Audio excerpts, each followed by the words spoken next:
It happened, for example, that an avatar from the 12th dimension out of the 14th, but from the 12th would manifest through the 6th dimension and appear on Earth.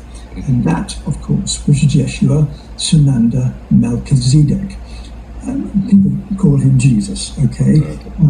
And to cut things short, because the story behind that is very long, and it is mentioned in the book, but to try and stymie him, they did all sorts of things. First of all, they made sure that he had to be incarnate.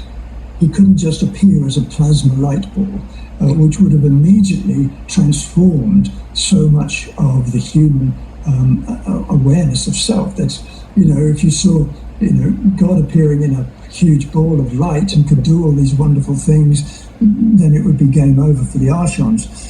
He had to incarnate as a physical being because they had shut off all of the frequency fields. So we had a net around us, a cage. So he couldn't come in as his true self.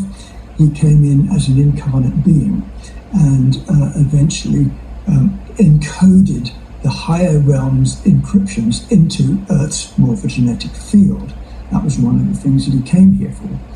But they knew that he was going to be here. That's why Herod was informed through psychic connections that he had to get rid of all the children, all the male children of 1 year old and below at a certain time. And that's why he went through history to do that and to try and get Yeshua Sananda Melchizedek, Jesus. That failed.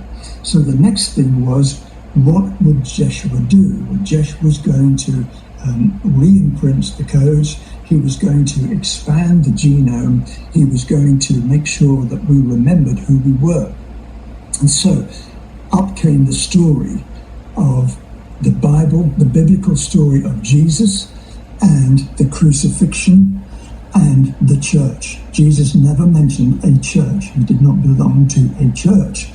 But once Yeshua's powers were obviously beginning to show fruit through the whole of that particular region, then a very clever agenda was arranged through the Pharisees and the Sadducees and the Zionists and of course the Romans at the time, although they were all connected, associated psychically with the fallen archons who were contracting them through astral dreaming, bond possession, things like this, instructing them how to behave and to perform, so that whenever Jesus' ministry was about to become at its most bountiful and fruitful, they of course captured Jesus and they crucified him, and they utilized the agenda of Christ dying for our sins. And so, and the whole thing about the crucifixion and the spear in the side was to eliminate the Christ code of cosmic divine design, that they had killed the Christ and they had recreated the new Christ in the form of the Roman Catholic Church. And the Bible in 325 AD was constituted, and parts of the old texts were taken out and new ones put in. Some truths and a bed of falsehoods were included in it, so that it would be confusing for all of those who came after to read the story of a Jesus who had died for our sins and who had therefore paid the debt for us, and we therefore owed the debt back to God through the church, through the popes, through all that we were told and taught in the Bible.